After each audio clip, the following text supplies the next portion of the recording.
It's been a long, long wait, but after a building's been in storage, say, for 40 years, and to come back, it's amazing, amazing. Is it what you dreamed of? In 1860, Brenham was the largest town in Texas. Nobody can even think what Brenham was the largest town in Texas. Well, Houston was 9,000, Austin was 4,000, and Brenham was 15,000. Brenham built a railroad to get to the Gulf. So Brenham was an outlet for produce, and that gave an entrance for Jews that came to America. There was no place for them to live, and they suggested if you're really Orthodox and you came from an area in Eastern Europe that you maintain an Orthodox religion.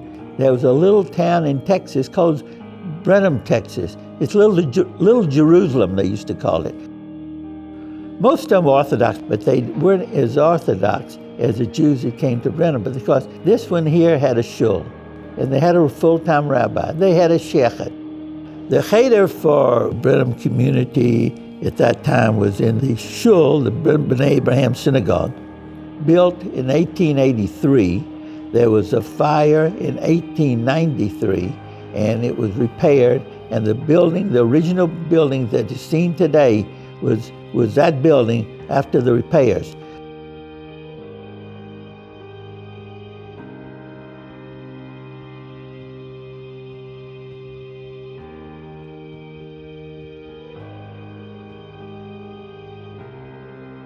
I was bar mitzvahed in B'nai Abraham shul when I was 13 years old in 1941. It was before the war started, and I learned my Haftorah, and I made my speech, and I read from the Torah, and I don't remember the party, nothing like the parties they have, I'm sure. It was a party. The synagogue was patterned after early Jewish synagogues in Eastern Europe. The building is unique. It looked like a country church in this area because there was a lot of churches, and they were built simply, small, economically constructed, but there was a love and a respect for religion that you don't find anymore. I'll tell you a story real quickly. A woman that came on a tour, must have been in the 1980s, and there was a busload of individuals from Goldberg Towers. There were refugees from Russia that came on this tour, and I spoke to them like I usually spoke to different groups that came on tours between the 60s and in the 1960s, 1990s. That I told them about the history of the community and the Jewish life here, and in what they did and how they made a living and so forth. When I got through, this woman came to me. She must have been in the late 60s, early 70s, with tears in her eyes, and she told me that this synagogue, the B'nai Abraham Synagogue, looked exactly like the synagogue she attended when she was 8 years old in Russia. She said it was just exactly. She did. I thought I could think I was back when I was a child. She said it was destroyed while she was still in Russia. The Russians destroyed all the synagogues, in particular the Orthodox. And she said, but this one here was so similar to what she was raised with. Leon Tobin, because of his father and his grandfather in that synagogue, had a tradition of being in that synagogue, and it meant a great deal to him, and so he wanted to preserve it, and for many years he and his wife Mimi looked after the synagogue, and people would come over and to view the synagogue, and he'd open the doors and give them a tour. But there weren't any services in that synagogue for many, many years. And so he took it on himself to maintain the synagogue, to take care of it, to make sure it was protected, and whatever maintenance had to be done, he facilitated that. There was a need of the wood on the outside needed to be something done to it. The wood was deteriorating in some ways. It became difficult to paint it, so they decided to put a siding on. They cover it with an aluminum siding. The inside needed the wallpaper needed to be repapered above the wood at the bottom, and the floor was becoming, it was the original floor, and it became very rough, and so it was decided that they would repaper the paper on it because there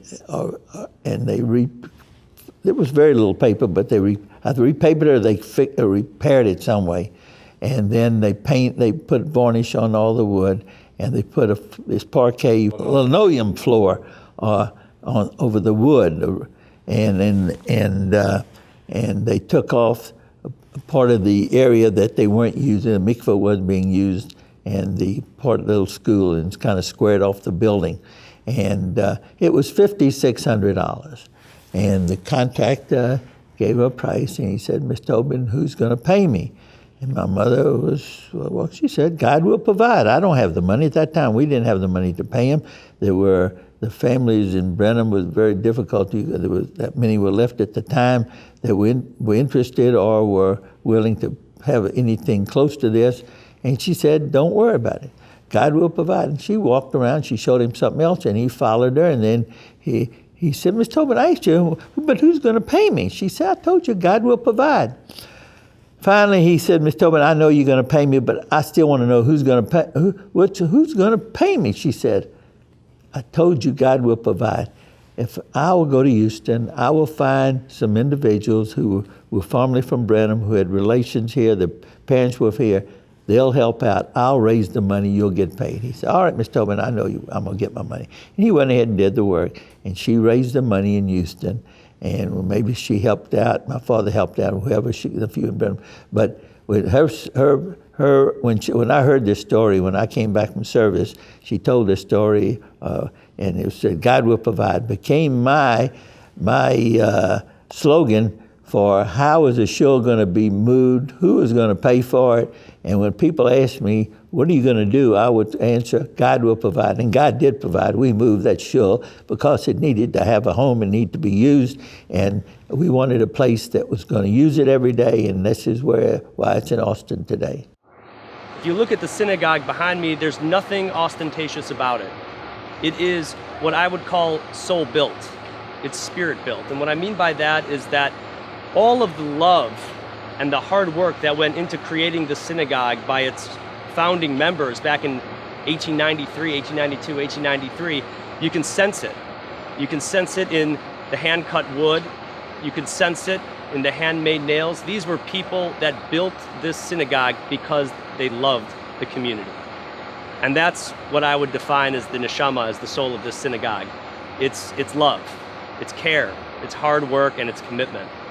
I had been trying to find some way that the building would be taken care of by some facility, some organization, someone that you could depend on that had the finances, the will, and the dedication that know that the building would be here and not become a hardware store or a mosque or whatever. I wanted someone or some organization, like I stated, that if Mimi and I were no longer here, they would see that the synagogue was maintained. If it wasn't a synagogue, at least the building would be used for a purpose I wanted it to be used for, that I thought would be something that was respectable, that was something that there was a dignity of us, that was a synagogue would always be there. We got a phone call in the Federation office one day, and Dana Epstein, our assistant director, got the call from Leon Tobin in Brenham. Told her he had this synagogue that he'd been taking care of for decades, and he's getting up there in years, and he wanted to know if there was any interest in Austin taking the synagogue. Dana, later that day, told me about it, and I said, "You know what? Let's go see it. We'll go to Brenham, The most important thing about the day was when we saw the synagogue, because the contrast between the outside and the inside of the synagogue was amazing. It was on the outside very simple, very plain. Some people suggested it looked like a church. We later found out that in fact this was a style of architecture in the late 19th century, both in Europe and in the United States, and many of these small towns of what synagogues looked like. When you went inside, no question you were in a synagogue. It looked just like Eastern European synagogues I had seen before, with dark wood, with the balcony, with the bima in the center. It was just breathtaking, and that's how we began. And they went back to Austin 2 days later. I got a call from Dina, and she says, so moving is going to call you. I said, my goodness, these people are really interested. So the owner came, and he looked at the building, and I went with him, and then he climbed up into the attic from the upstairs of the balcony, and he said, you know, there's 10 feet above this roof that you see. He said, boy, this building is high. So he came down, then he did some measurements, and we sat down in the back of the shul, and he said, I'm going to tell you something. This is not going to be the most easy job. I sat there for 15, 20 minutes, and I talked to Mimi, and Mimi said, you want to move it, don't you? And I said, I sure would like to move this building, because it would be used, because I understand Austin's really got a lot of growth. And she said, let's move it if you want to. I said, really? She said, yeah, let's do it. So I said, well, let's see what we can do. They asked me if this is something I was interested in, and due to the fact that it was extremely unique, I definitely wanted to get involved on this project. You know, it goes on several layers. Basically, you're cutting a building in third that's sitting in Brenham, Texas, and you're moving it to a location in Austin, Texas. And just the logistics of being 31 foot wide by 50 feet long just makes transport an extremely difficult task. All the interior before they moved, all the light fixtures, all the urn Kaddish and the bima were taken apart by a fellow from Israel, who was a wonderful, wonderful type of craftsman that saved every nail, because every nail today has a round head. The synagogue was built with rectangular heads, and so he saved the nails to put them back in the same nail holes that the building will not be hurt. I do what they call shiputzim and tikkunim in Israel. It's renovations and repairs. I think the day before I was to leave, Rick calls me up and said, would you be willing to stay a few extra days and go up there and take it apart for us? Because it's all built in place. It's not these aren't portable structures. And it has to be taken apart, and the things have to be taken down correctly before they start cutting this building in half. So I said, yeah, I would. So my wife flew home. I stayed for 3 days and drove up to Brenham. And I would go every morning to the shul. I would dive in there by myself, and then I would start to take it apart, piece by piece.